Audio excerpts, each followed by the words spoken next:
बच के रहना रे बाबा, बच के रहना रे, बच के रहना रे बाबा, तुझ पे नजर है।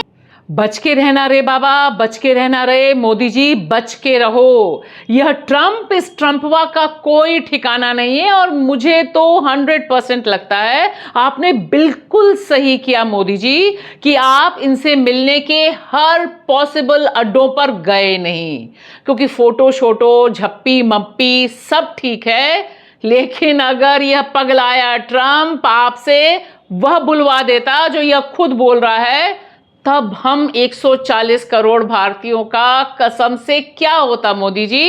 इसके लिए आपको थैंक यू बनता है। बच के रहना आप अपने इस ओल्ड फ्रेंड से। और हमें पता है कि आपको काहे का डर है, क्योंकि दरअसल आप रिस्पॉन्सिबल नहीं हैं। देश के सारे भक्त समझते हैं कि आप अपने नए पुराने फ्रेंड से इसलिए बच रहे हैं क्योंकि गलती तो नेहरू जी की है 100%।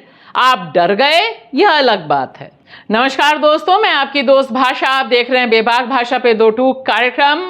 लाख टके का एक सवाल कि क्या वाकई देश के प्रधानमंत्री नरेंद्र मोदी, अमेरिका के राष्ट्रपति अपने नए पुराने friend, old friend, new friend Trump से डर गए हैं? और क्या डरने की वजह से यह सब हमारे सामने हो रहा है?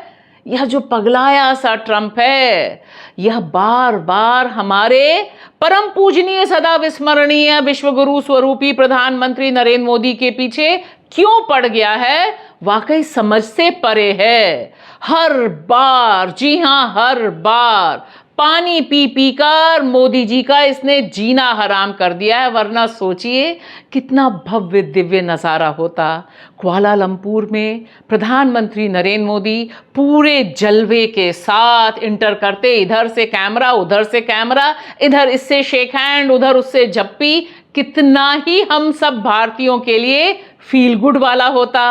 लेकिन यह ट्रंप जो बन गया है जानी दुश्मन, इसने ऐसा डरा दिया है कि मोदी जी को दिल पर पत्थर रखकर कुआलालंपुर नहीं जाना पड़ा। और इससे पहले इजिप्ट भी नहीं जा पाए जब गाजा सीज फायर वाला मौका था, क्योंकि वहां पर भी यह पगलाया सनकी ट्रंप, जिसे एक जमाने में सनातनी हिंदू का अवार्ड हम सारे भक्त दे रहे थे, वह मौजूद था। और हमें मोदी जी से ज्यादा पता था कि यह ट्रंप मोदी जी को कैसे घेरने चाहता है और क्या कहलवाना चाहता है। वरना मजाल है 140 करोड़ के प्रधानमंत्री, वह भी एक बार नहीं, दो बार नहीं, तीसरी बार प्रधानमंत्री जो बने हैं मोदी जी, वह ट्रंप से डर जाएं या वह ट्रंप के सामने खड़े होकर ना कह पाए कि प्लीज ट्रंप भैया तुम मेरे पुराने दोस्त हो, लेकिन अब यह काम मत करो, अब मुझसे मत कहलवाओ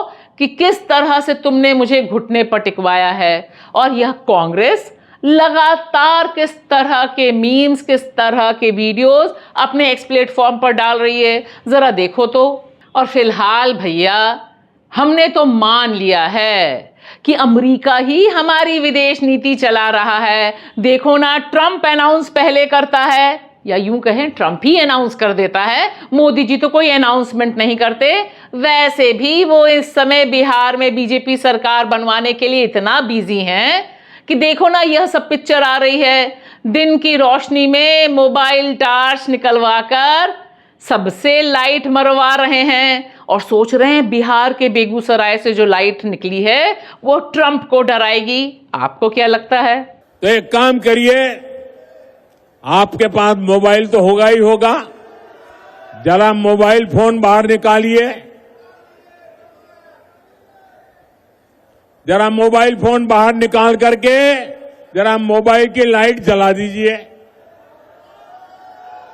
फिलहाल भैया हमने तो राम राम कर दिया कि अब तो हम लोग रूस से किसी भी सूरत में तेल नहीं खरीदेंगे, क्योंकि यह ट्रंपवा फिर कोई बम फोड़ देगा। लगातार ही बम फोड़ा जा रहा है और इसमें रिलायंस इंडस्ट्री का यह जो सूत्रों के हिसाब से ब्यौरा है वह हेडलाइंस बन गया है। हर जगह यही खबर चल रही है कि रिलायंस ने भी हाथ खड़े कर दिए और कहा कि जब तक साहब बहादुर यानी मोदी जी का इशारा नहीं होगा वह रूस से तेल नहीं खरीदेंगे। और यहां पर ट्रंप जिस तरह से पगला गया है, 5-6 बार बोल चुका है, एक बार नहीं, और हर बार बता रहा है दुनिया को, अपने कान से भी सुनना, बता रहा है कि दिवाली पर किस तरह से उन्होंने मोदी जी से बात की और सीधे सीधे कह दिया कि मुझे पसंद नहीं है कि तुम भारतीय रूस से तेल खरीदो सीधे।